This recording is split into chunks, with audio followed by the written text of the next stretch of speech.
Hey everybody, welcome back to another episode of The Mental Perspective. I'm Jenna Weinstein, owner of Ripple Effect Performance. Notice how in the world today, we keep hearing about that we need more kindness. We need to be kinder to one another. But I remember that when I was starting my first adult job, I was told, hey, Jenna, don't be too nice to people because they're gonna take advantage of that. You can't get ahead in this life if you are too nice or too kind to people. So I want to spend a little bit of time today talking about how we can actually view kindness as a strength in the workplace and how we can make it better for us. So let's get after it.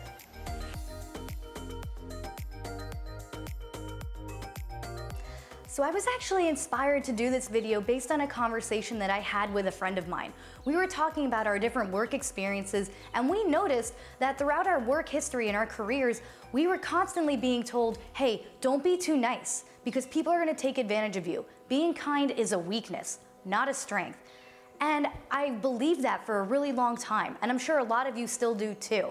But I actually want to talk today how kindness is a strength and how we can still be kind and get what we want in work. But let's face it, we actually need kind people on our teams if we want to be successful. But so often we're told that if you're too kind, people are going to walk all over you and treat you like a doormat and take advantage of you. And in fact, that is true.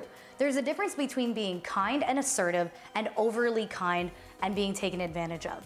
We don't want that happening to us. So what can we do to make sure that we're still being kind and genuine to the people that we work with, but making sure that we're not being taken advantage of and walked all over? So what can we do to make sure that we're being kind but still getting what we want? We need to say no sooner. That doesn't mean that we stop doing favors for people in the workplace. We just have to make sure that the favors that we do are actually reasonable and doable. Because what happens if we don't say no is that we're constantly saying yes, and that means we're saying yes to others and not ourselves. We start becoming a second priority, which means we're putting other people's needs, other people's wants ahead of our own. And that's not what I want, that's not what we should want for ourselves. So in order to get what we want, we have to be willing to say no when it's appropriate, and yes, when we have the time and the means to say yes. And I'm sure some of you are thinking right now, oh, Jenna, I mean, that's so much easier said than done. Of course I want to be able to say no, but if I do that, then people are going to start seeing me as being rude or disrespectful. I've been there and I definitely have thought that way too. I still struggle with that. I still struggle with saying no to people when I've created a history and a behavior of always saying yes. And let me just paint a picture for you all, because this is how I felt throughout my career when I waited too long to say no to people. I would always say yes, and then over time, I wanted to say no, but I just couldn't because again, that pattern's already there. So now I start resenting my coworkers and my colleagues and my team members. I start resenting them for constantly asking me for favors and never repaying the favors back to me. And then after resenting them for a while, I start pulling away from the team. I don't consider myself part of the team anymore. And then I also don't feel like my team values me because they're constantly the only time that my value is worth anything is if they need something from me. So now the only time that I feel of value is if people need me.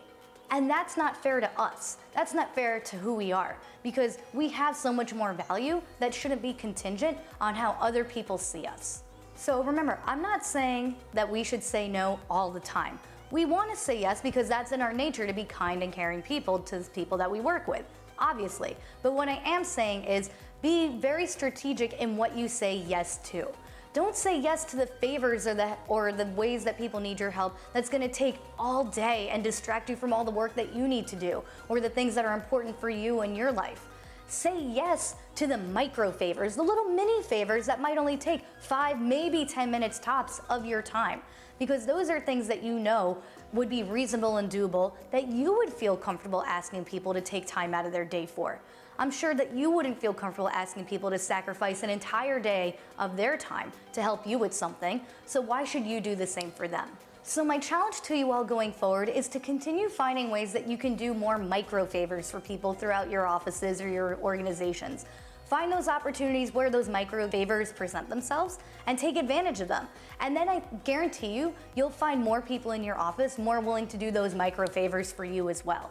And that's what's going to create more harmony on the team and more success on the team as well. So if you found this video helpful, please be sure to like it and go ahead and subscribe as well. And be sure to leave a comment down below of how you've struggled with being too kind or the types of favors that you are going to try and say yes to moving forward.